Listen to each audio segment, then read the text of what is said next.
This is the northern water snake, also known as the common water snake, also known as Neurodia sipidion. Yeah. They're part of the kingdom of Animalia, if that wasn't too hard to tell, and from the scaly skin and obvious long backbone, they belong to the Reptilia class. This means they are also cold-blooded, lay eggs, and breathe oxygen. You know, like reptiles.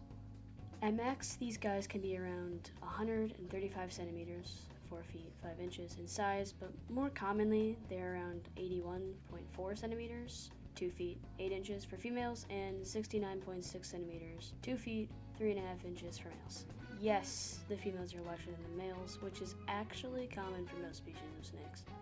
They come in many different colors, such as brown, gray, reddish, all in various dark shades as well. They have a dark crossband on the neck and dark blotches across the rest of the body, with their bellies white, yellow, gray, and usually having reddish or black crescents.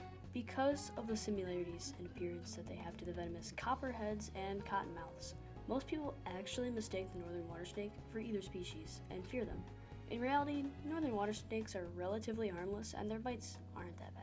They're often seen basking on rocks, stumps, or brush since they are cold-blooded and often hunt on small fish, tadpoles, frogs, smaller snakes, crustaceans, small birds, small animals, basically like a regular snake. Whatever they can manage to swallow that also holds nutritional value, they'll consume.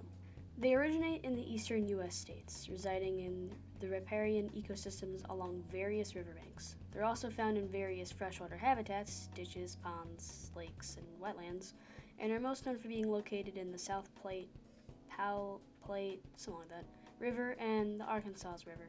Since they're an invasive species, they're actually in a location they shouldn't be, which is California, because apparently that state has more issues than a risk of falling off the continent.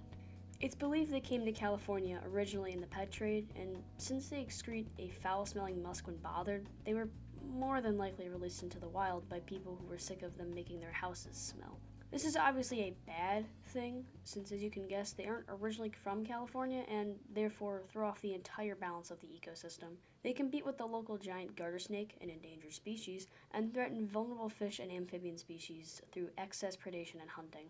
Following this invasion, the state of California actually made a law against the importation and ownership of water snakes,